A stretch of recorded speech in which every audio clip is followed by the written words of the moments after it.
The Hoggett Project est une chaîne dédiée à la capture de l'invisible, où Jake Travis emmène les spectateurs avec lui lors de bivouacs sauvages et explore souvent, de nuit, des lieux oubliés, à la recherche de preuves que notre monde n'est peut-être pas aussi vide qu'il en a l'air. Et dans cette vidéo, Jake et son frère Spike installent leur campement près des vestiges d'une ancienne ville minière abandonnée, laissée derrière elle depuis longtemps par l'industrie et par le temps. Mais ce soir, ils ne sont pas simplement là pour passer une soirée paisible au cœur de la forêt. Après quelques heures calmes autour du feu, à rire, échanger des histoires et profiter de la tranquillité de la nature, Jake et son ami Spike décident de changer d'ambiance. Le confort du camp commence à paraître trop immobile. Alors, équipés et lampes torches à la main, ils quittent la sécurité des flammes pour s'enfoncer dans l'obscurité. Leur destination, les ruines d'une ville minière abandonnée. Un endroit caché au cœur de la forêt, oublié depuis des décennies. Ce n'est pas leur première visite dans ces bois, ils y ont déjà campé. Mais cette fois, ils ne sont pas là uniquement pour explorer. Ils veulent provoquer quelque chose, tester si les murmures et les histoires entourant cet endroit contiennent une part de vérité. Ainsi commence leur marche nocturne, sous une voûte d'arbres, dans un monde assombri et silencieux, où seul résonne le rythme des pas écrasant les feuilles mortes. My light is telling me it's dying, and we're at least a mile or two. In the woods? I'd say at least 2 miles in it. Yeah.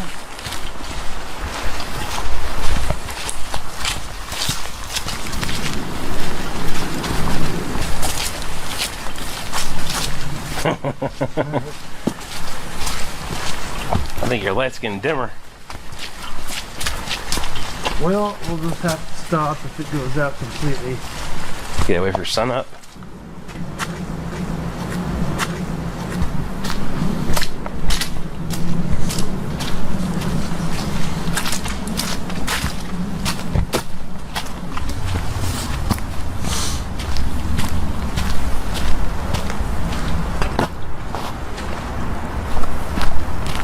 Chaque pas en avant semble être un pas de plus loin de toute certitude. L'air devient humide, étrange, chargé d'une odeur qui ne paraît pas à sa place. Épaisse, terreuse, et avec une pointe assez vive pour sembler surnaturelle. Elle s'accroche au fond de la gorge, impossible à ignorer. Un sentiment inquiétant naît. Quelque chose est passé par ici, il n'y a pas si longtemps. Quelque chose qui ne voulait pas être suivi.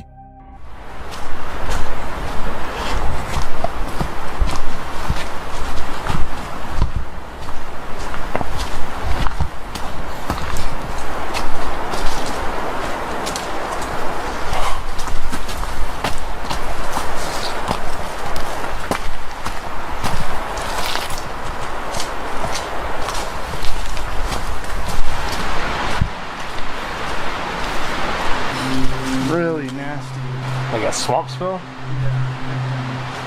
You smell what came from up here.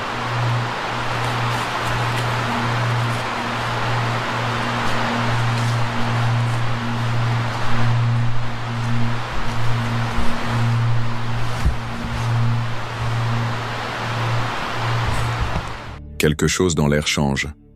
C'est subtil mais distinct. Une odeur de terre humide mêlée d'une note vive qui ne correspond pas à l'environnement. Ce n'est pas écrasant, mais suffisant pour briser le rythme du moment.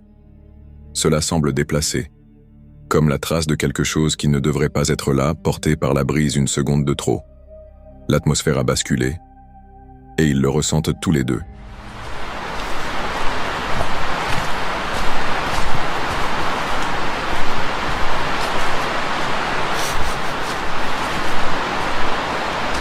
It's like cabbage. Is there anybody by the water?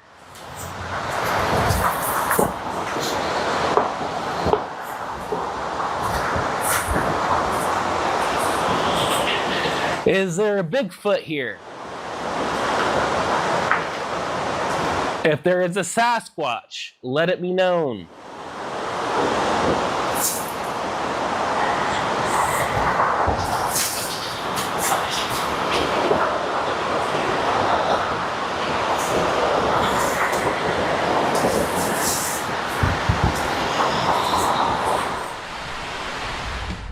Il y a quelque chose là dehors. Pas assez proche pour être vu, mais assez proche pour être ressenti. Le silence de la forêt commence à peser, à se refermer sur eux, et une tension muette s'enroule dans leur poitrine, comme une fumée sans flamme. Alors ils décident de tenter quelque chose, non par certitude mais par nécessité. Une question lancée dans l'obscurité, dans l'espoir que quelque chose, n'importe quoi, réponde. Who was out here with us tonight?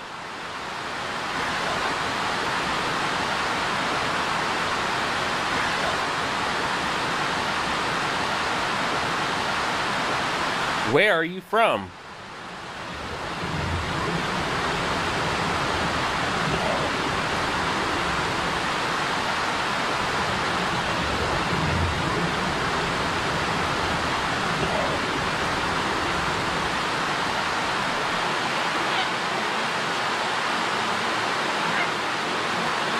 Who goes there?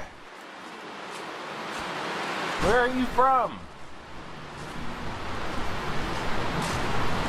What year is it? What is your job?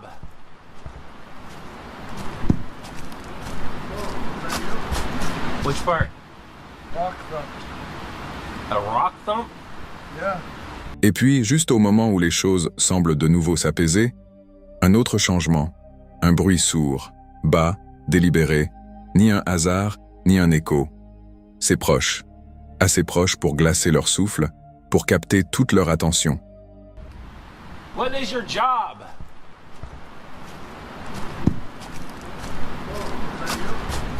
L'air est plus froid, maintenant.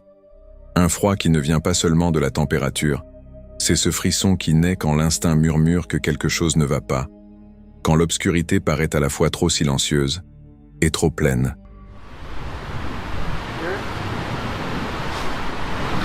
What state is this?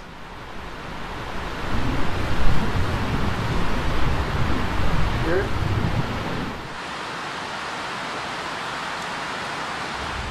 Cette dernière réponse suffisait.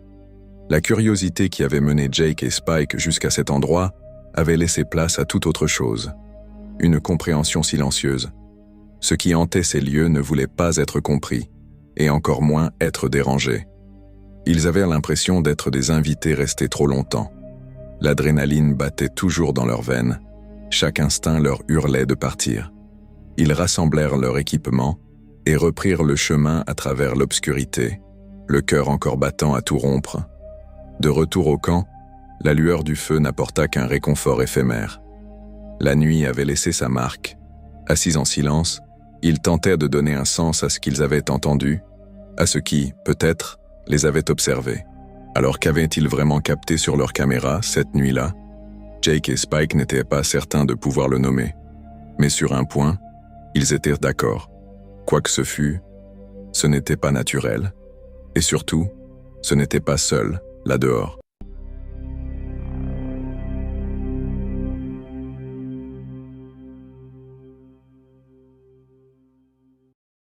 Alors que la plupart des gens se réveillent au doux sifflement d'une bouilloire et à la promesse d'une tasse de café bien chaud, Dylan Panos, guide et grand habitué de la vie en plein air, s'est réveillé face à quelque chose de bien différent lors d'un voyage de camping dans la réserve de Sabi Sands en Afrique du Sud.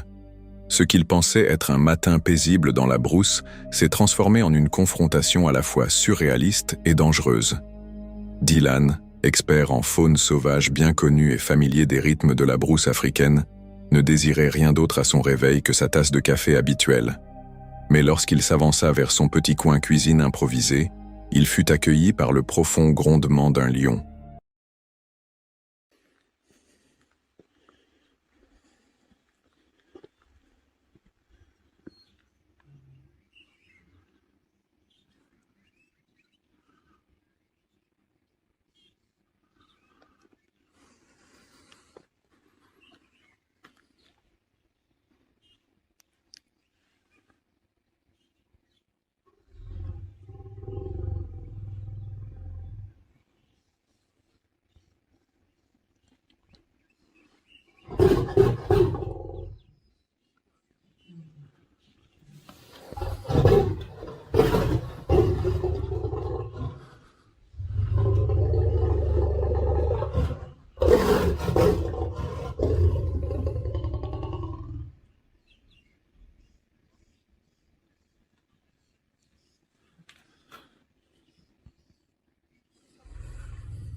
pris entre son envie de caféine et la présence de l'un des plus redoutables prédateurs de la nature, Dylan plaisanta face à la caméra sur sa situation.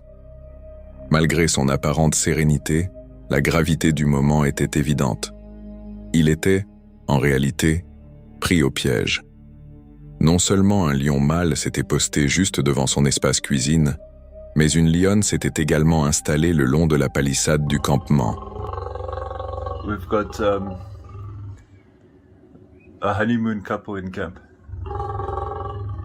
And the lioness, she's lying right here by the wall. And we can't get even to make our coffee this morning.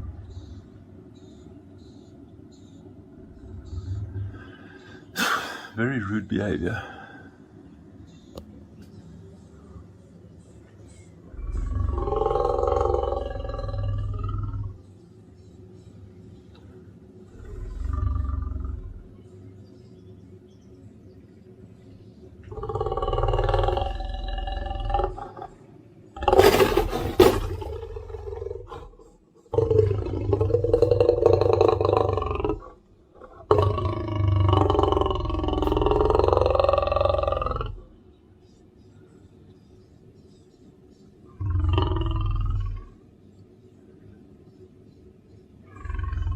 Les lions n'étaient pas simplement de passage.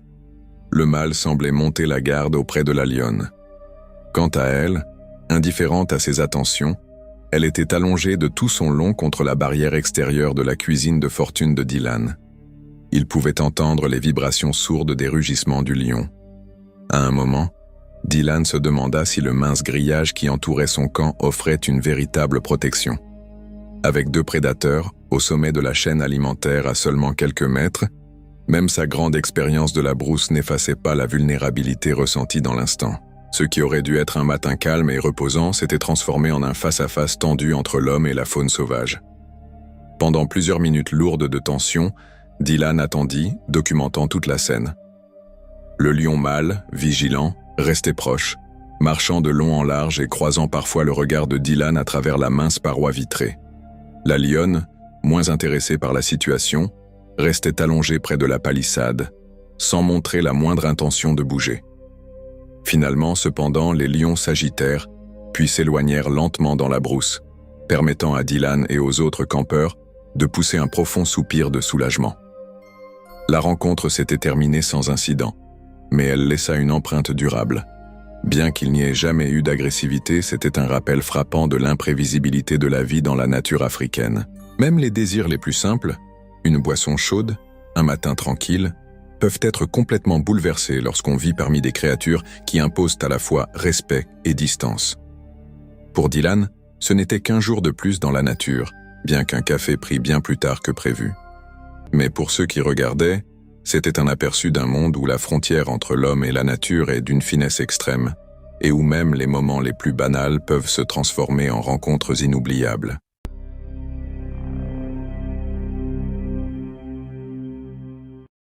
Le 13 septembre 2021, Sarah, une vidéaste de voyage, partage une expérience glaçante qu'elle a vécue en menant sa vie nomade dans son van. Sarah commence par raconter l'incident terrifiant lorsqu'un inconnu a tenté de s'introduire dans son véhicule à Asheville, en Caroline du Nord. Elle était garée pour la nuit sur le parking d'un Cracker Barrel, un endroit prisé des voyageurs en quête d'un lieu sûr où dormir. Au départ, tout semblait calme. Elle avait fait halte dans la ville pour profiter de la salle de sport locale et avancer sur son travail. Asheville, avec son atmosphère artistique et créative, paraissait l'étape idéale. Elle passait ses journées à explorer la ville, à profiter de ses restaurants et boutiques éclectiques, et à s'imprégner de la culture locale. Cependant, dès la 2e nuit, son sentiment de sécurité s'effondra brutalement lorsqu'un inconnu s'approcha de son van avec des exigences troublantes. Alarming knock.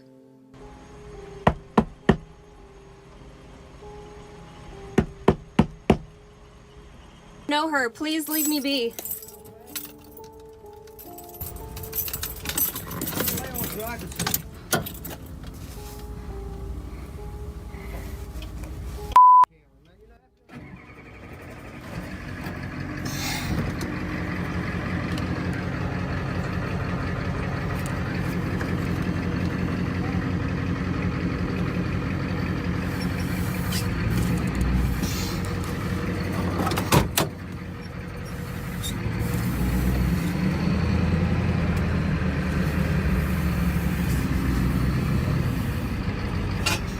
L'incident commença par de violents coups frappés contre la porte de son van, qui surprirent Sarah alors qu'elle préparait son dîner. D'abord, elle tenta d'ignorer le vacarme, espérant que l'inconnu finirait par s'en aller. Elle éteignit ses lumières et coupa tout bruit pour ne pas attirer l'attention. Mais la persistance de l'homme ne fit que croître. Il continua à frapper sur différentes portes du véhicule, réclamant de voir une femme qu'il prétendait se cacher à l'intérieur. Sarah, qui soupçonnait qu'il était sous l'emprise de drogue, le trouva agité et incohérent. Il proférait des accusations au sujet d'une femme qui, selon lui aurait brisé le cœur. Convaincu qu'elle se dissimulait dans le van de Sarah, il exigeait des preuves qu'elle n'était pas la personne qu'il cherchait. Restée à l'intérieur, Sarah ne cessait de lui dire de partir, répétant qu'elle ne le connaissait pas.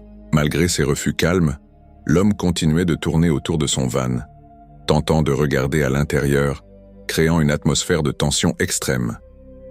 À mesure que son comportement devenait plus agressif, Sarah décida d'enregistrer la scène avec son téléphone, au cas où les autorités devraient intervenir. Elle craignait que la situation ne dégénère davantage et voulait avoir des preuves tangibles. Décrivant ses émotions pendant l'épreuve, elle confie s'être sentie à la fois effrayée et bouleversée. Bien qu'elle disposât de spray au poivre et d'autres moyens de défense, elle préférait éviter toute confrontation et se résolut à fuir plutôt qu'à se battre. Elle prit rapidement la décision de rassembler ses affaires en vitesse et de quitter les lieux. Elle démarra lentement, son matériel de cuisine encore dehors, et roula sur une courte distance pour pouvoir ranger ses affaires en sécurité avant de s'éloigner d'une dizaine de kilomètres. Une fois installée dans un endroit plus sûr, elle appela la police pour signaler l'incident, donnant la description de l'homme. Sarah confie avoir été profondément secouée par cette expérience, surtout en tant que voyageuse seule dans une situation de vulnérabilité. L'événement l'avait émotionnellement ébranlée. Elle avoue avoir perdu l'appétit et eu du mal à se détendre, même après avoir déménagé. Elle explique que dans de tels moments, le corps active sa réaction de fuite ou combat, et pour elle, l'instinct de fuite avait pris le dessus. Son expérience souligne l'importance de garder la tête froide et de se préparer, surtout face à des situations imprévisibles sur la route.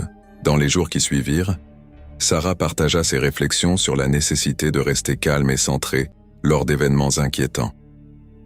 Elle estime que garder son sang-froid est crucial pour agir avec sagesse, plutôt que de réagir par peur. Selon elle, les agresseurs cherchent souvent à provoquer des réactions pour mieux contrôler leurs victimes, se nourrissant de la peur et des réponses impulsives. Après avoir quitté Asheville, Sarah trouva un coin paisible dans les Blue Ridge Mountains, où elle passa la matinée à réfléchir à ce qu'elle avait vécu et à se ressourcer dans un cadre apaisant. Le chant des oiseaux et la beauté de la nature l'aidèrent à retrouver une sérénité, dissipant peu à peu le stress accumulé la nuit précédente. Dans cet environnement, elle se sentit reconnaissante pour la beauté de sa vie nomade et pour la résilience qu'elle avait développée.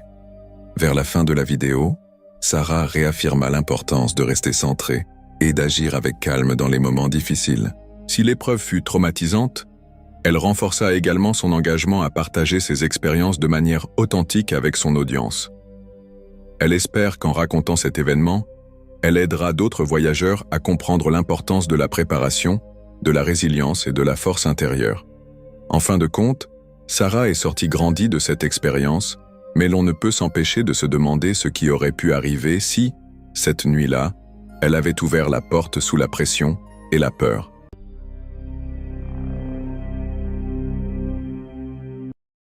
À la fin du mois de juillet 2025, un chercheur de vie sauvage à l'origine de la chaîne Swan Lake Bigfoot est retourné dans les profondeurs boisées de Seven Creeks, une région forestière réputée pour son activité inhabituelle et les témoignages d'apparitions supposées de Bigfoot. Le voyage avait été planifié comme une expédition en solitaire de 2 jours, avec pour objectif de revisiter d'anciens sites de gifting et de rechercher des indices dans les mêmes lieux où des phénomènes inexpliqués avaient déjà eu lieu. Dès le début, l'atmosphère était sensiblement différente. Une fine brume s'était installée et une pluie imprévisible transformait les sentiers en pistes glissantes et difficiles à parcourir. Seven Creeks, we're here, Seven Creeks. I want to make this a 2-day trip This may come in about 4 episodes. Today we're gonna do the gifting bowl. Home, the sun was shining, it was warm, I was in a t-shirt, so I gotta drive quite a ways to get here. Once I got here, different world, right? Different weather, different temperature. I'm glad I bought something warm to put on. But we're here, right? We are here. Okay, we're gonna head in. I did do some whistles. I don't know if they can hear me, but that thunder does sound very, very nice. Okay. There's my little markers here. See my markers? Yeah. Little markers to the trail. Oh yes, cranberries. I'm gonna let you guys see where we're going. I will try less shaky as possible. It's hard walking when you're walking. I'm not walking on groomed, well-groomed trails, right? And it's difficult to hear from me right now. I don't know what it is. There's pressure. As soon as I got unpacking things, I felt pressure in my ears. Alors que le vidéaste s'enfonçait plus profondément dans la forêt, des signes d'interaction passée réapparurent. Des canneberges rouges parsemaient encore certains tronçons du sentier, et les marqueurs laissés lors des visites précédentes étaient toujours intacts. Mais de nouvelles anomalies se manifestaient aussi. De la boue fraîchement tassée au pied d'un arbre penché, coincée dans le sol d'une manière étrange, presque comme si elle avait été placée intentionnellement. Ce n'était pas la première fois que des structures d'arbres inhabituelles étaient observées dans cette forêt. Puis, survint le basculement. Les oiseaux jusque-là présents s'envolèrent soudainement. Un écureuil poussa une série de cris d'alerte. Et au cœur des arbres, l'un d'eux se mit à trembler. Pas à cause du vent, ni d'une branche qui tombait, mais avec force. Quelque chose l'avait saisi, déplacé. Pourtant, rien n'était visible aux alentours. I did bring 2 cameras, and my new extra battery here hasn't showed up yet.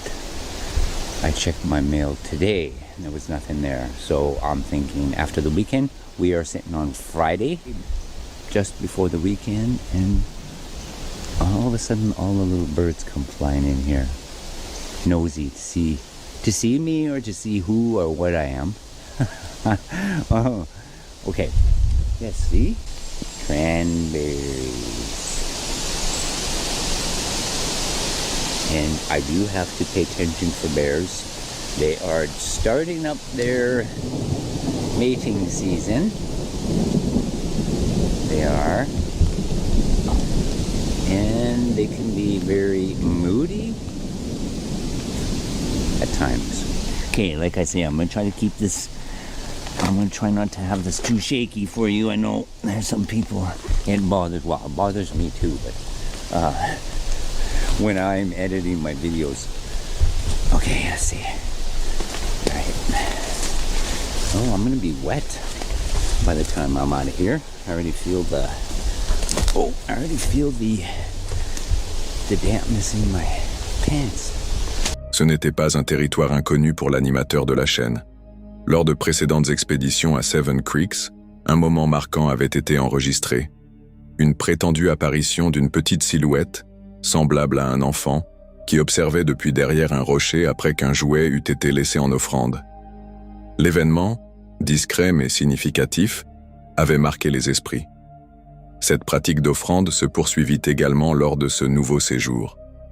Un petit bol rempli de nourriture fut déposé près du même endroit.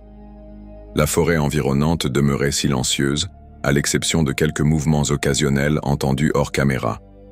Le vent se leva légèrement, et avec lui surgirent des sons trop subtils pour être distinctement perçus par l'oreille humaine.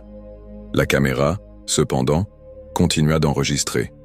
De légers coups, des bruissements lointains, et peut-être même de faibles vocalisations, se mêlant à l'ambiance naturelle de la forêt.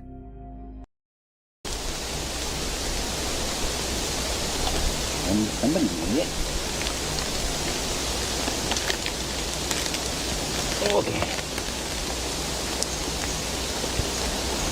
Yeah, that tree, kind of amazing.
la sensation de présence ne disparut jamais. Le vidéaste restait convaincu que quelque chose se trouvait à proximité, l'observant, et peut-être même réagissant. Il ne s'agissait pas d'un événement aléatoire, mais d'un élément d'une série croissante d'interactions. Les offrandes n'étaient pas laissées en vain. Chaque retour dans la forêt apportait un sentiment plus marqué de reconnaissance de la part de l'invisible. À la fin de la visite, le temps commença à s'éclaircir. Le site de l'offrande fut laissé intact, et toute nourriture restante fut soigneusement disposée. Le vidéaste exprima l'espoir que son offrande serait acceptée et que cette confiance, aussi fragile soit-elle, continuerait à se renforcer entre lui et ceux qui occupaient cette partie reculée de Seven Creeks. Some of these videos you see, right? I'd imagine there are very few that are real. There's quite a bit of faked stuff out there, and I think the ones that are legitimate were happenstance. Whatever the situation, I don't know them, but it's about gaining their trust and them being comfortable enough with you and around you. They are coming forward. Sometimes they're here cloaked. We're seeing the reflections in my glasses, so they're right near to me. There's points where they're right in front of me, and we don't see them, but we see them in the reflections, right? A lot of people, there's a lot of people that won't go there. They don't want to believe that, but it's happening, right? It's happening. So they are here. They trust me. They trust me enough to be right here, right next to me. I've smelt them and heard them, right here around me. The wind's picked up here now. We're gonna move a bit away from these great big trees. I don't want anything falling on the top of my head. Cette rencontre ne fournit peut-être pas de vision claire d'une créature ni de rugissement inexplicable, mais elle révèle un schéma constant. Des réactions physiques dans le paysage, un comportement animal coordonné et une impression de contact qui semble de plus en plus délibérée à chaque visite. Ce n'est pas simplement la forêt qui est vivante, c'est quelque chose à l'intérieur qui répond.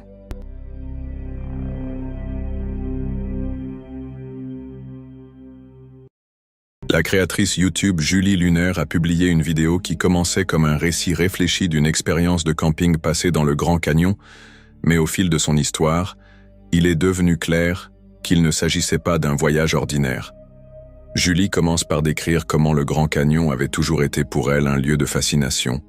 Sa vastitude, son silence et sa beauté, offrant l'évasion parfaite face au bruit de la vie quotidienne. Lors de ce voyage particulier, elle avait trouvé un endroit reculé pour installer son campement. Le soleil était déjà passé sous l'horizon, laissant derrière lui cette obscurité désertique, lourde, qui tombe vite et complètement. Le plan était simple, camper pour la nuit, profiter de la solitude et repartir à la première lueur du jour. Mais cette nuit-là, alors qu'elle était assise près de sa tente dans un silence presque total, la quiétude prit une tournure étrange. Au début, c'était subtil. Un léger craquement de gravier, un froissement comme si quelque chose se déplaçait dans l'obscurité hors de portée de sa lampe de poche. Elle se rassura en se disant que cela pouvait être un petit animal.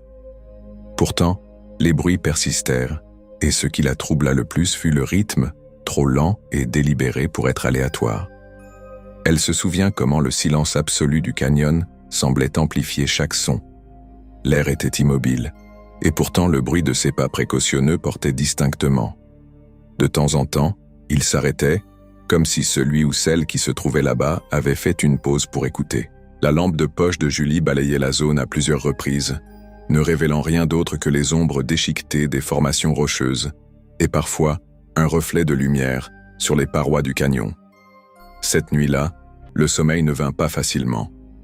Elle resta vigilante, tendant l'oreille pour percevoir le moindre changement dans le rythme des bruits, jusqu'à ce que finalement l'obscurité cède à la première lumière grise de l'aube. En rangeant son matériel, elle partit avec ce sentiment persistant qu'elle n'avait pas été complètement seule. Avançons jusqu'au jour de la publication de sa vidéo. Julie explique qu'elle a décidé de retourner dans un environnement de camping similaire, en partie pour tester son courage, en partie pour filmer du contenu pour sa chaîne. Cette fois, elle choisit une zone reculée offrant le même type d'isolement qu'elle avait connu dans le canyon. Elle apporta un meilleur éclairage, une caméra pour filmer en continu et une approche plus prudente. Dès le début, il y avait une étrange impression de familiarité. It won't focus on you.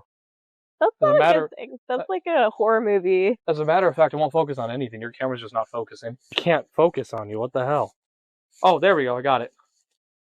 So yeah, this is definitely how dark it was at the Grand Canyon.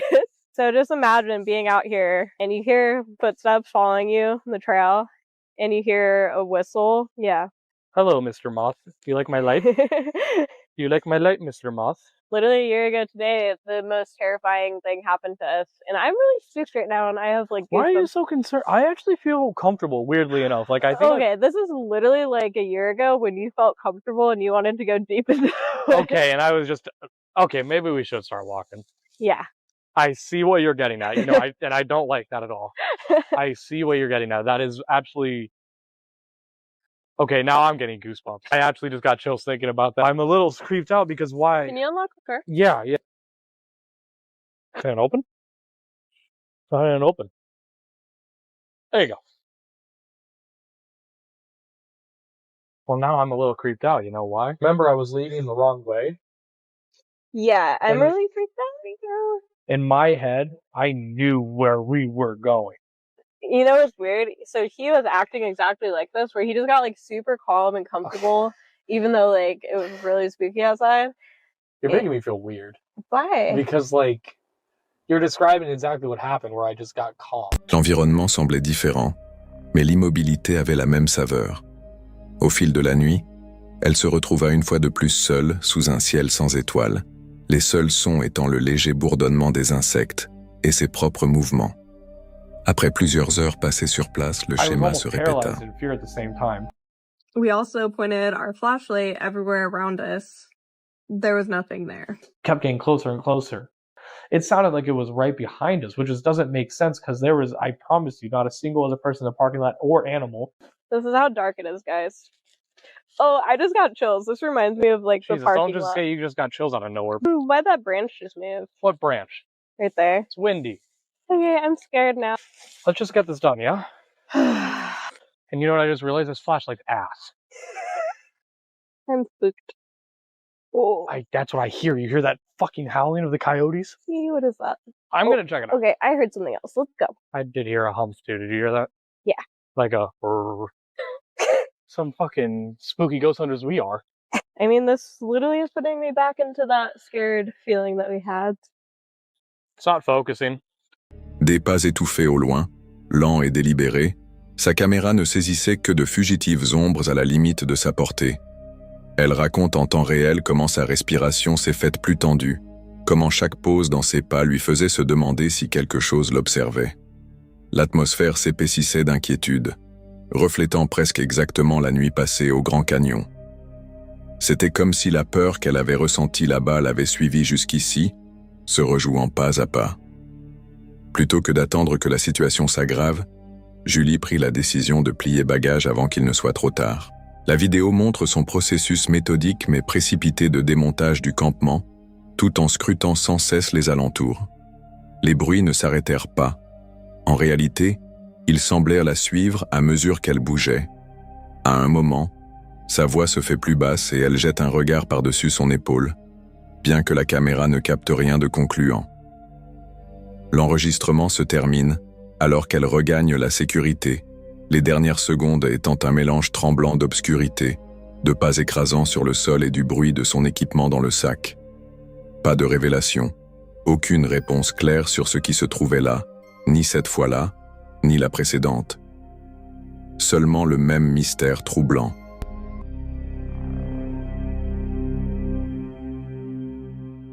Cette rencontre provient de la chaîne YouTube Bora Outdoor Survival, un créateur réputé pour s'aventurer profondément en pleine nature, afin de tester ses compétences en bushcraft et de documenter les réalités brutes de la survie en solo. Ces vidéos montrent souvent des camps paisibles au bord des rivières, mais lors de ce voyage, cette tranquillité a été brisée par quelque chose de bien plus dangereux. Il avait choisi un tronçon isolé de rivière, loin de tout sentier balisé. À son arrivée, il installa rapidement son abri sous bâche, veillant à ce qu'il soit à la fois prêt à affronter les intempéries et placés stratégiquement pour rester discrets.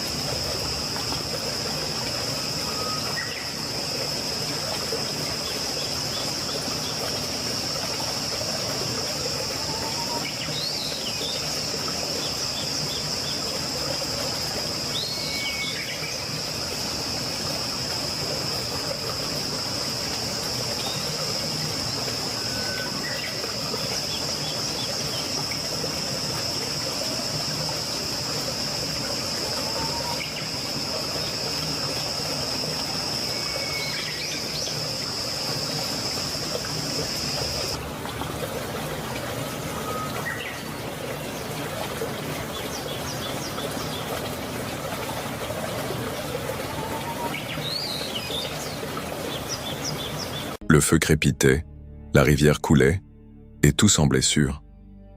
Puis le premier bruit rompit le calme. Au début, il était subtil. Cela aurait pu être le vent caressant les branches, ou peut-être un petit animal se déplaçant dans les sous-bois, mais le son ne s'est pas estompé. Au contraire, il devint plus net, plus proche, et bien plus délibéré. Sa première pensée fut un sanglier. Une menace assez commune dans certaines zones et quelque chose qu'un campeur peut généralement repousser. Mais au fil des minutes, le rythme des mouvements et le bruissement bas et régulier suggéraient autre chose. Cette suspicion se confirma rapidement. C'était un loup. Là, seul, avec seulement une lampe de poche et un petit couteau, il n'avait aucun moyen réaliste d'affronter un prédateur de cette taille. Le feu apportait de la lumière, mais peu de sécurité. Agissant rapidement, il saisit tout ce qu'il pouvait emporter, laissant le reste derrière lui. Puis vint le moment qui transforma une retraite déjà tendue en peur pure. Un bruissement soudain et un mouvement lourd derrière lui, plus proche qu'avant. Le loup, ou quoi que ce fût, ne se contentait plus d'observer. Il suivait. Et puis, brusquement, la vidéo s'arrête. Aucune résolution, aucune confirmation de ce qui s'est passé dans les secondes suivantes, juste un passage brutal au noir alors qu'il court. On ne sait pas s'il a volontairement arrêté l'enregistrement pour se concentrer sur sa fuite, ou si la caméra est tombée ou a été éteinte dans la précipitation.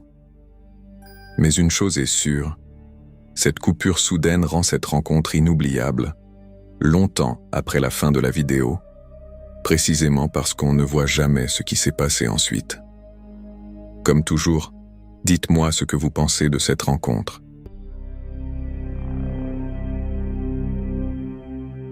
Franco est un YouTuber qui partage ses aventures autour du monde sur sa chaîne YouTube, Franco Travels, explorant de nouveaux lieux, souvent dangereux, dans presque toutes ses vidéos.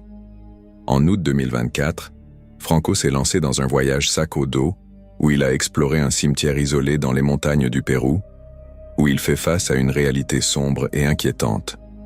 Franco entreprend ce voyage malgré les avertissements des habitants qui le mettent en garde contre les dangers de la région, soulignant sa pauvreté et les risques potentiels pour les étrangers.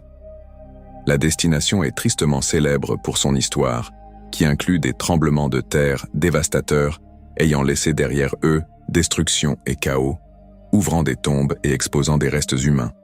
Cependant, ce que Franco découvre dépasse largement les catastrophes naturelles. Il commence par expliquer son parcours, qui consiste à combiner bus et taxi pour atteindre une petite ville isolée. À son arrivée, il remarque immédiatement la pauvreté extrême de la région. Les habitants l'abordent pour demander de la nourriture ou de l'argent, et il se rend compte qu'il est suivi par certains, ce qui le met mal à l'aise.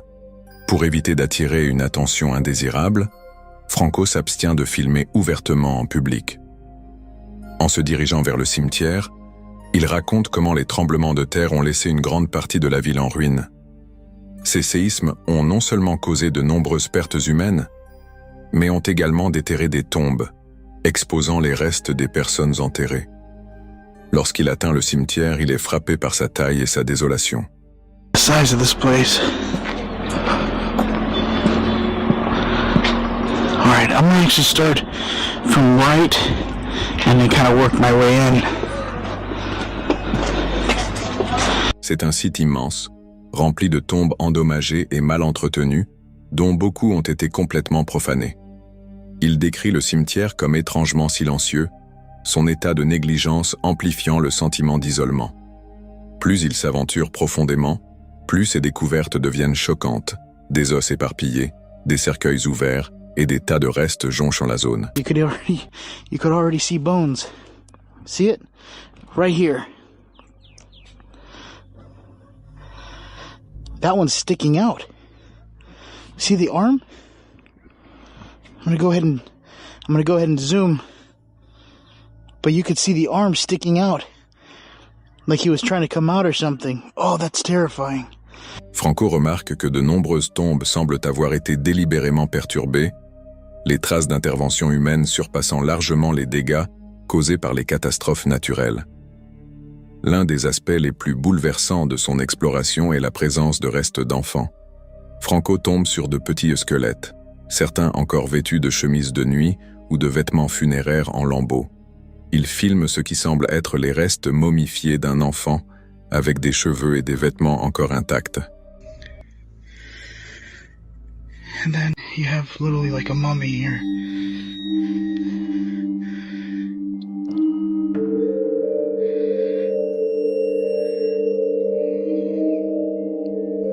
Completely desecrated. And you can see they were poking around with a stick. I think they were stealing from tombs. Look at the, oh my god.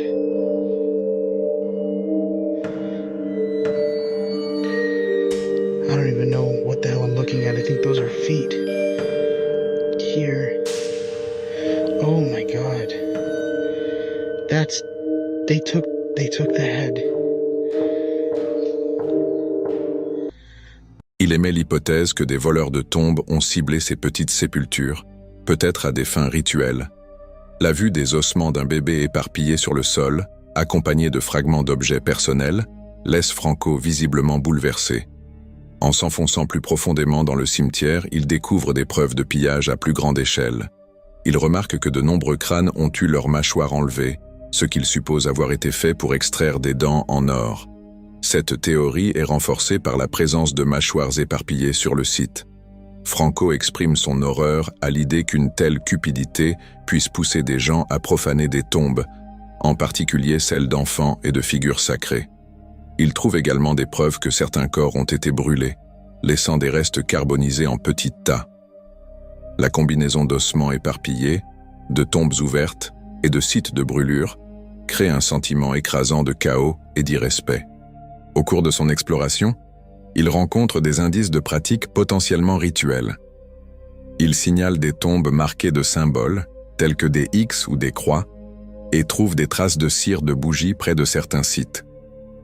Bien qu'il reconnaisse que la sorcellerie est souvent perçue différemment dans les cultures indigènes, parfois comme une pratique spirituelle plutôt que comme quelque chose de maléfique, il ne peut se débarrasser du sentiment troublant que le cimetière a été utilisé à des fins plus sombres. Des cheveux laissés sur certaines tombes suggèrent également que les restes ont été manipulés pour des raisons rituelles. Franco s'arrête fréquemment pour réfléchir au contexte culturel et social de ce qu'il observe. Il explique que l'isolement du lieu, combiné à une pauvreté extrême, crée un environnement où les pratiques funéraires traditionnelles se croisent souvent avec le désespoir et la négligence. Il note que, dans certaines cultures indigènes, la sorcellerie n'est pas vue comme intrinsèquement maléfique, mais comme un moyen de chercher guidance ou assistance. Cependant, l'ampleur de la profanation dans le cimetière dépasse ses attentes, le laissant confronté à des questions sur les motifs et le sens de cette destruction. Au fur et à mesure qu'il poursuit son exploration, le cimetière commence à lui rappeler une scène de film post-apocalyptique. Il décrit la zone comme un désert, avec très peu de végétation et un sentiment écrasant d'abandon. Les tombes sont grossièrement construites, certaines avec des parpaings ou des matériaux improvisés, et beaucoup sont laissés complètement exposés. Franco reconnaît qu'il peut peu de choses pour remédier à la situation, car l'état du cimetière semble normalisé dans la région. Il déplore le manque de préservation et de respect envers les morts, décrivant l'expérience comme l'une des plus perturbantes qu'il ait jamais vécues. Malgré son malaise, il comprend l'importance de documenter le site, à la fois pour sensibiliser le public et pour offrir un aperçu d'une réalité que beaucoup ne pourraient autrement jamais voir. Bien qu'il soit soulagé d'avoir quitté le cimetière, les images de tombes profanées et de restes éparpillés restent gravées dans son esprit.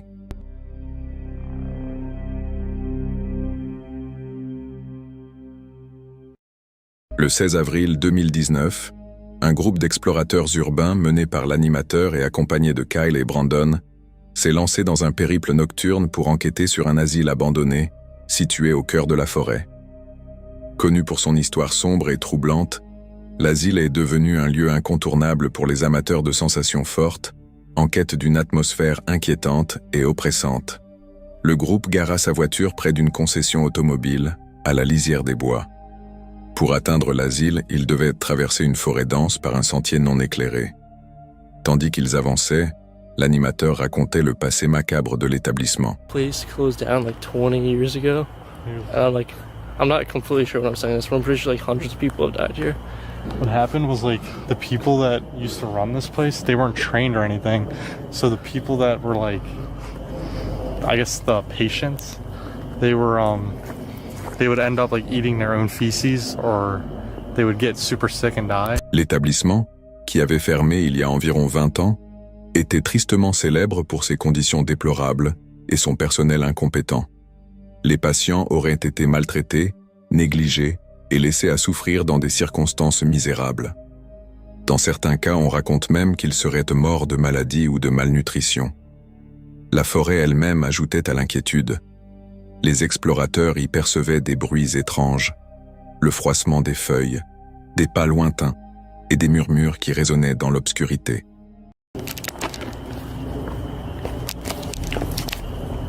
That was somebody. Yeah. We're walking down the trail. We just heard someone right over there. He's still here. I can hear him talking still. Au début, ils ne voient personne, mais les bruits suffisent à les mettre sur leur garde. Armés seulement de lampes torches, ils avancent prudemment, incertains de ce qui, ou de qui, pourrait se trouver devant eux. L'animateur jette fréquemment des regards autour de lui, partageant leur malaise avec le public. Le sentier est long et paraît de plus en plus isolé à mesure qu'il progresse.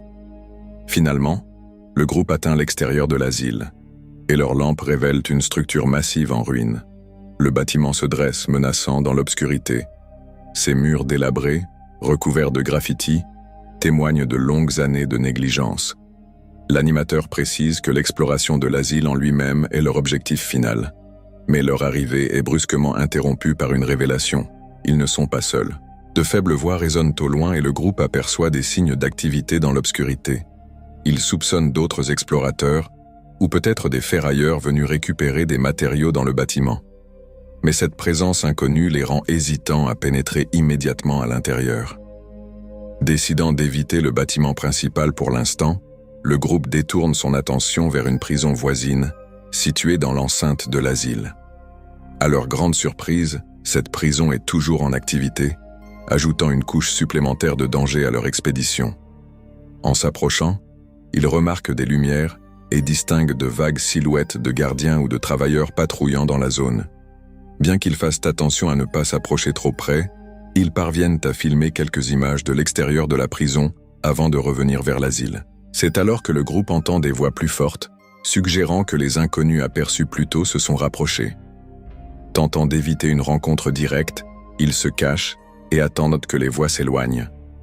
L'obscurité, combinée à l'état délabré du lieu, accentue la tension tandis qu'ils demeurent immobiles.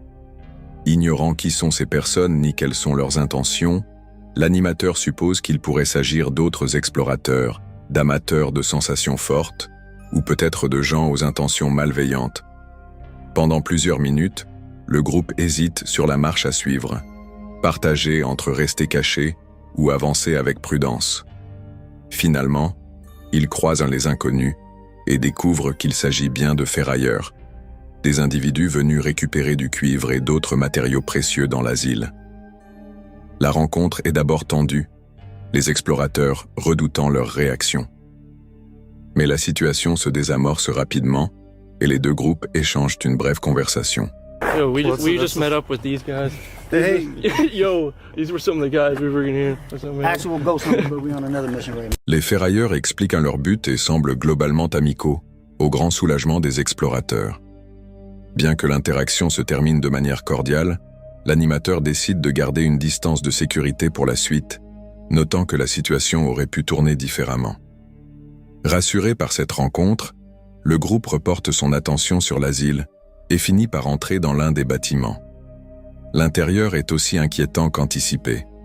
Meubles brisés, peintures écaillées et graffitis recouvrent les murs, et le silence à l'intérieur est assourdissant. Chaque pas résonne dans les couloirs vides, créant une atmosphère troublante. L'animateur commente le sentiment oppressant de se trouver à l'intérieur d'un lieu au passé si sombre. Ils explorent prudemment, s'arrêtant fréquemment pour écouter le moindre signe de mouvement. À l'intérieur de l'asile, le groupe observe des vestiges de ses anciennes activités. Équipements cassés, câbles exposés et installations rouillées rappellent la fonction passée du bâtiment. Dans un coin, ils trouvent un nid d'oiseaux, rappel brutal de la manière dont la nature commence à reprendre ses droits. Malgré la dégradation de l'asile, certaines parties du bâtiment restent intactes, et le groupe s'émerveille de sa beauté inquiétante. En explorant plus profondément, ils entendent de nouveau de faibles voix. Ces sons pourraient en provenir des ferrailleurs ou d'autres explorateurs, mais l'incertitude les rend de plus en plus mal à l'aise. Ils décident de sortir temporairement du bâtiment, préférant observer l'activité alentour depuis une distance sûre. L'animateur note que la présence d'autrui complique leur exploration, car ils doivent rester vigilants tout en essayant de documenter leur expérience. Vers la fin de leur visite, le groupe retrouve à nouveau les ferrailleurs. Cette seconde rencontre est plus détendue, et les deux groupes échangent des histoires sur les raisons de leur présence à l'asile. Les ferrailleurs partagent des détails sur leur travail de démontage de câbles en cuivre et d'autres matériaux, offrant un aperçu d'un aspect complètement différent de l'exploration urbaine. Bien que l'animateur apprécie leur amabilité, il décide de ne pas s'attarder trop longtemps, les ferrailleurs étant concentrés sur leurs tâches et les explorateurs ayant encore beaucoup à voir. Au fil de la nuit, le groupe décide qu'il est temps de partir. Ils reprennent leurs pas à travers la forêt. L'animateur décrit l'exploration comme intense mais gratifiante, soulignant le mélange de tension, de découverte et de camaraderie inattendue. Ils expriment leur soulagement d'avoir évité tout incident majeur, surtout compte tenu de l'incertitude initiale concernant les inconnus qu'ils avaient rencontrés, ce qui aurait pu avoir de mauvaises conséquences s'ils n'avaient pas agi correctement.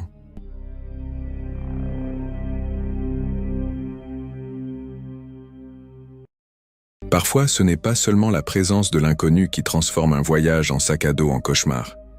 La nature elle-même peut devenir votre plus grand défi. Un exemple frappant est montré dans la séquence suivante, publiée le 4 juin 2022 sur la chaîne YouTube Tyson Pierce. Elle raconte une histoire de survie intense et éprouvante, alors que Tyson, accompagné de son jeune frère et d'un ami, fait face à la plus grande tempête directionnelle jamais enregistrée au Canada, alors qu'ils construisent un abri de type bushcraft en pleine forêt. Le 21 mai 2022, la tempête a frappé avec des vents atteignant 190 km/h, équivalent à ceux d'un ouragan, accompagné de tornades. La journée avait pourtant commencé sous un soleil radieux, avec Tyson, son frère cadet et leur ami Miguel, s'aventurant dans la forêt pour travailler sur son abri. Ils ramassèrent des pierres pour construire une cheminée et un foyer. L'ambiance était détendue, et le groupe passa plus de 2 heures à rassembler du matériel. Cependant, la journée paisible prit une tournure soudaine lorsque Tyson consulta son téléphone et vit qu'Environnement Canada venait d'émettre une alerte d'orage violent. I looked at my phone and saw this weather alert of a severe thunderstorm approaching us. While reading it, I started recording and I turned my head, look in the sky, and it was pitch black. Just pure strong wind right in my face. There was less than a minute to react. I started to panic. Au début, le groupe ne saisit pas toute la gravité de l'alerte, mais Tyson remarqua rapidement que le ciel était devenu d'un noir profond. Alors qu'un vent violent se levait, il comprit qu'ils avaient moins d'1 minute pour réagir avant que la tempête ne frappe. Sans le temps de fuir et la forêt devenant rapidement une zone de danger, Tyson prit une décision cruciale, rester à l'intérieur de l'abri bushcraft. Il ordonna aux garçons de se mettre à couvert à l'intérieur, estimant que tenter de s'enfuir les exposerait sûrement à la chute des arbres ou à des débris.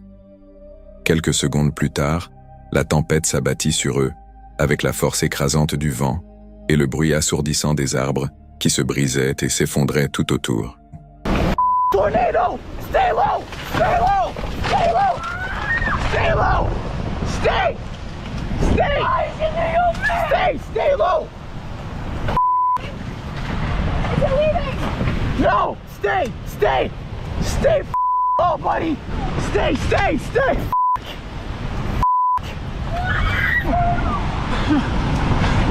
Stay! Stay! This is small ball! In this small ball! In this small ball! Stay low! No! No! We're good! We're good! We're good! Fuck! No, we're dying. We're dying. We're dying. No! Stay! Stay! Shit, bro! Oh my god. Ice. Stay! Ice, please, don't make me. C'est good, on est good. On est good? Oui, sir. 100%, sir. Please, God, please. God, s'il vous plaît. S'il vous plaît. Oh my god, no. Please, no. Stay low. Stay low. No. Stay. No. Holy Tyson, please. Stay, please, God. Tyson insiste sur la proximité qu'ils ont eue avec la mort et attribue leur survie à la solidité de l'abri bushcraft ainsi qu'à leur décision rapide de se mettre en contrebas.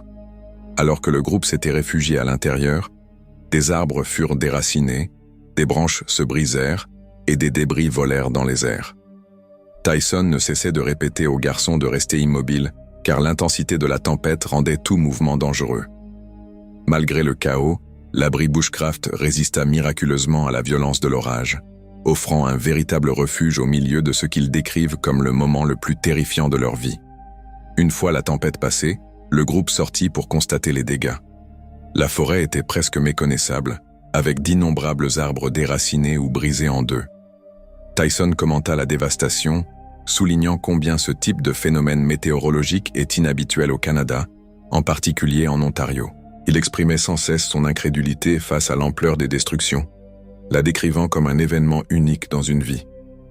Le groupe décida de quitter les lieux aussi vite que possible, craignant les dangers posés par des arbres instables ou une nouvelle tempête. Mais leur progression fut lente et difficile, les sentiers étant obstrués par des arbres tombés. La tension et le sentiment d'urgence étaient palpables. Une fois enfin rentrés chez eux, Tyson affirma que rester dans l'abri avait été la décision qui leur avait sauvé la vie. Il reconnut à quel point ils avaient eu de la chance d'avoir cet abri comme refuge, soulignant que s'enfuir aurait probablement entraîné de graves blessures, voire la mort. Il attribua aussi leur survie à l'alerte météo qui leur avait donné les quelques secondes cruciales pour agir, notant que s'ils n'avaient pas consulté son téléphone, les garçons auraient pu être encore dehors en train de jouer dans les bois quand la tempête les aurait frappés. La région de Tyson fut privée d'électricité pendant 3 jours, et la tempête provoqua un chaos généralisé, pénuries alimentaires, files d'attente aux stations-service et routes bloquées par des arbres tombés. Malgré ces épreuves, Tyson exprima sa gratitude pour leur survie. Son abri bushcraft, initialement construit pour le loisir et l'apprentissage, s'était transformé en une structure salvatrice face à une tempête meurtrière.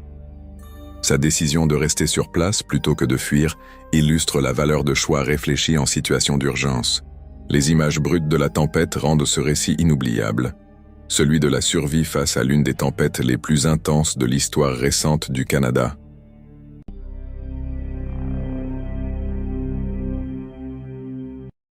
Les premières images de cette vidéo montrent un explorateur solitaire revenant dans une zone boisée et isolée. L'auteur de la vidéo, qui tient la chaîne YouTube Sooner Sasquatch, raconte son expérience inquiétante survenue 1 semaine plus tôt. And it was about 300 yards that way. And I was trying out a replacement night vision that I got in. And I don't say it in the video,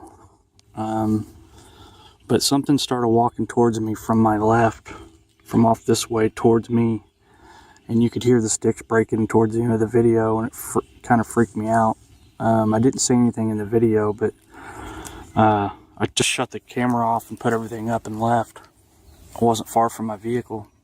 En testant un appareil de vision nocturne de remplacement, il se souvient avoir entendu le bruit indubitable de pas et de branches qui se brisent, venant du bord de la forêt. Bien que rien n'ait été visible sur la caméra cette nuit-là, l'expérience inquiétante l'avait suffisamment secoué pour qu'il quitte les lieux précipitamment. Aujourd'hui, il est revenu au même endroit, mais cette fois, la forêt réserve des surprises encore plus dérangeantes. Au fil de la vidéo, l'explorateur avance prudemment à travers le sous-bois dense, narrating les événements en temps réel. Il décrit la sensation d'être observé, une pression invisible pesant sur lui à chaque pas.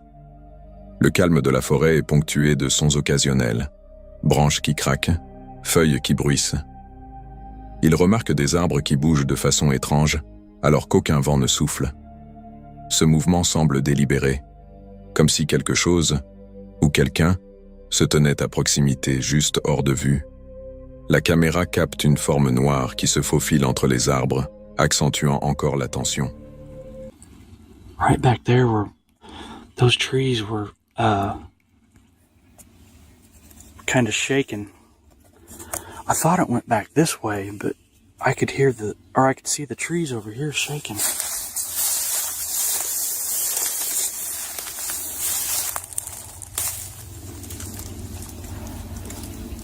See, I'm still hearing something over here. And it's really cold.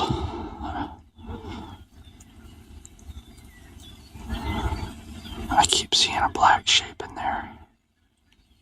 L'auteur de la vidéo s'approche pour enquêter, mais reste visiblement mal à l'aise. La forêt autour de lui est d'un silence inquiétant, amplifiant le bruit de ses pas dans le craquement occasionnel des arbres. « Je n'avais même pas prévu de faire une vidéo », explique-t-il, la voix teintée d'hésitation. « Je n'étais pas armé et je suis seul. » En suivant ce qui semble être un sentier de feuillage piétiné, il commente les étranges motifs de déplacement dans la zone.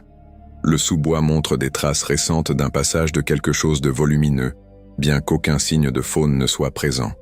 Sa lampe torche balaie les environs, mettant en lumière des espaces inquiétants dans la forêt, d'où il soupçonne que les mouvements ont pu provenir. Puis l'atmosphère change.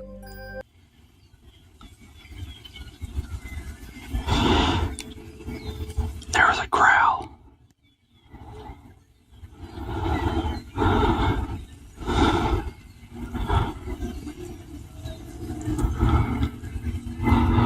I'm gonna do a real slow pan and then I'm getting out of here. I am freezing.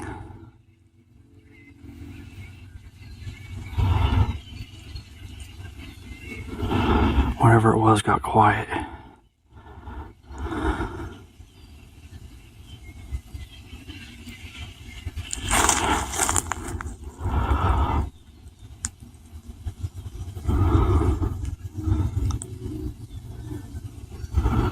Right through there's where I think it went.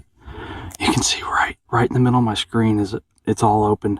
You can see where stuff's been trampled, and I'm getting some movement back here where I'm pointing the camera right about now.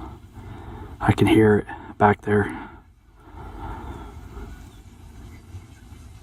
I'm by myself and I'm not armed today. Il perçoit un faible grognement provenant du cœur de la forêt. Le son est bas et guttural, lui faisant frissonner l'échine. Malgré son malaise croissant, il continue d'avancer, mais finit par décider de ne pas s'enfoncer davantage. « J'ai l'impression d'être observé », avoue-t-il en jetant des regards nerveux autour de lui. La tension atteint son paroxysme lorsqu'il arrive à l'endroit où il avait vu le dernier mouvement. La caméra balaie lentement les arbres, révélant un silence inquiétant plus lourd que jamais, que, quoi que ce soit qui se soit déplacé, est maintenant totalement immobile, comme s'il attendait qu'il s'en aille. Finalement, le froid et la peur prennent le dessus. « Je gèle et j'en ai assez », dit-il avant de se replier en sécurité. La vidéo se termine sur son départ précipité, laissant les spectateurs avec plus de questions que de réponses. Qu'est-ce qui provoquait ces mouvements? Était-ce un animal? une personne ou quelque chose de plus difficile à expliquer? Alors que l'on pourrait penser que cette rencontre inquiétante en forêt était déjà assez effrayante, l'histoire suivante nous emmène au cœur d'un mystérieux champ de maïs où des sons étranges et des silhouettes fantomatiques transforment une simple investigation en une nuit de pure terreur.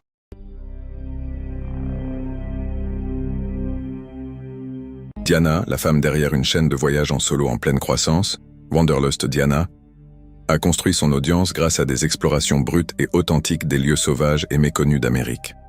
Mais lors de ce voyage particulier au Shoshone Falls, dans l'Idaho, le parcours a pris une tournure plus sombre que personne, et surtout pas Diana n'avait prévu. En arrivant à Twin Falls, elle est partie à la découverte de certains des paysages les plus impressionnants de la région. This is a drop. This is like a cliff. Check this out.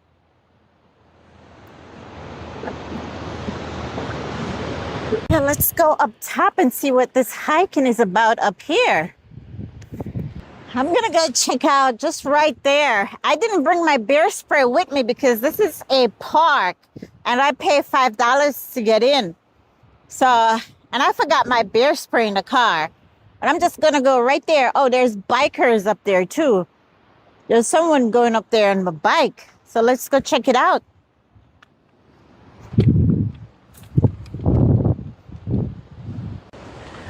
They got hiking trails going up in here. Oh, let's see what's going on in these mountains.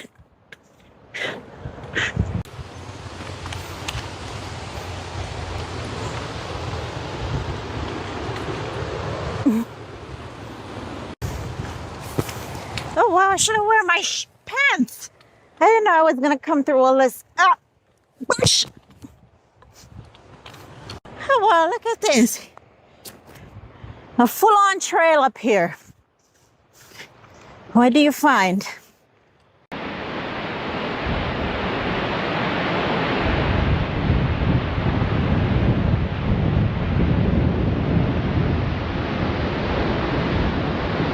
I know you heard me complain that there's got to be another way to see the falls because I was with the crowd over there. And lucky because we're coming from over there in the beginning, and then we hiked up that hill, and that's how we came down here. And yeah, so no one is going up there because it looks kind of sketchy going up there. But lucky for me, I saw the bikers, and you know, I followed them up here. Elle a parcouru des sentiers escarpés, suivi des cyclistes le long de pistes accidentées menant à des points de vue élevés, et même gravi la colline historique autrefois utilisée par le cascadeur Evel Knievel pour un saut spectaculaire. Pendant la majeure partie de la journée, ce fut une pure exploration. En fin d'après-midi, Diana commença à chercher un endroit où passer la nuit. Yeah, so guys, I am back. I was gonna make dinner, but no way, that it's not even possible here. It is windy and it is dusty and it is hot. So I'm not even touching that stove. It's impossible.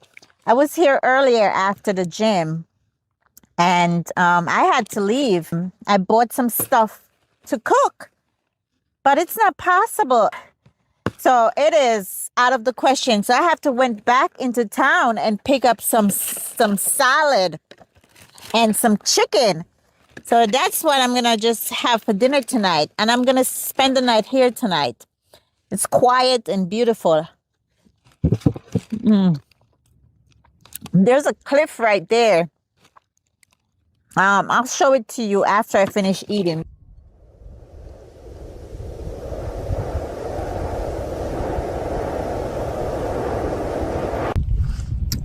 Close my door. Look how dirty my car is. I'll close my door because like the dust just picked up out of nowhere and all of a sudden, wham! Yeah, by the way, I spent hours here just, listening to the silence. Everything is so silent and just feels so out of reach. I don't know how to explain it, but It's very quiet. Very quiet.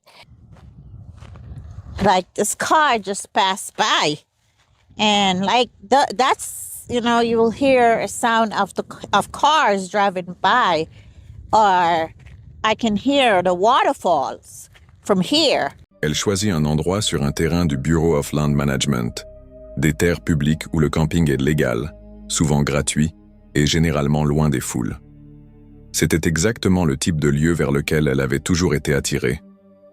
Le vent soulevait de la poussière, alors elle renonça à cuisiner dehors et préféra un repas simple, acheté en magasin, qu'elle mangea à l'intérieur de son véhicule. À mesure que le jour déclinait, quelque chose changea. Ce n'était pas un changement brutal ou évident, mais plutôt une transformation lente.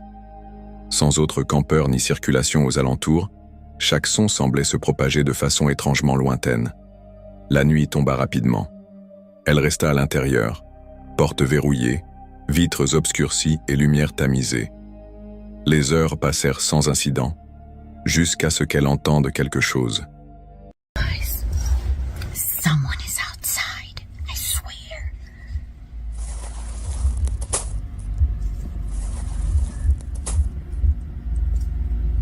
Who is out there?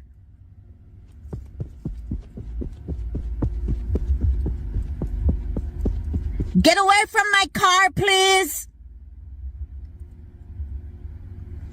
God, I'm leaving. Get away from my car right now.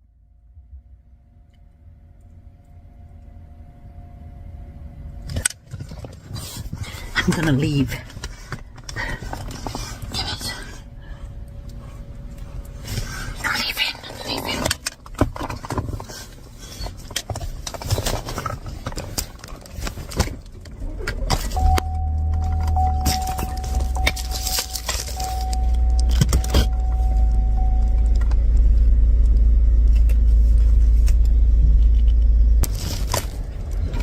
Ce n'était pas le pas feutré d'un animal sauvage, ni le grondement lointain d'un véhicule de passage. C'étaient des pas qui s'approchèrent de son véhicule. Le bruit s'arrêta juste à l'extérieur. Pas de coup frappé, pas de salut, aucun signe de qui c'était, ni de la raison de sa présence. Les secondes s'étirèrent, lourdes de la réalisation que quelqu'un avait observé et attendu dans l'obscurité. Diana resta totalement silencieuse à l'intérieur. Puis vint la sensation indubitable d'une tentative de forçage. Qui que ce soit, il ne faisait pas que passer. Il vérifiait sa camionnette, qu'il testait les portières, essayait de regarder à travers les vitres assombries, ou fait autre chose. Elle ne pouvait pas le voir. Mais la présence était indéniable. La situation ne dégénéra pas en confrontation. Finalement, la personne s'éloigna dans l'obscurité. Mais cette absence de résolution rendit l'expérience encore pire. Diana n'avait aucune idée de qui c'était, de ce qu'il voulait, ni même s'il reviendrait plus tard dans la nuit. Elle n'avait entendu aucun moteur ni vu de phare, ce qui signifiait probablement que l'intrus était à pied, et donc qu'il se trouvait tout près depuis le début. Son véhicule n'avait subi aucun dommage visible. Pourtant, l'impact psychologique fut durable. Le sentiment de sécurité qu'elle avait toujours connu sur les terres isolées du BLM s'était envolé. Ce n'était pas comme croiser un randonneur curieux en plein jour, ni partager un site de camping avec d'autres voyageurs. C'était calculé, silencieux et survenu en pleine nuit. Beaucoup pensent que les plus grands dangers du voyage en pleine nature viennent des éléments ou de la faune. Mais des moments comme celui-ci rappellent une vérité bien plus troublante. Le danger le plus imprévisible vient souvent des autres êtres humains. Et vous, qu'auriez-vous pensé de cette rencontre? Dites-le moi.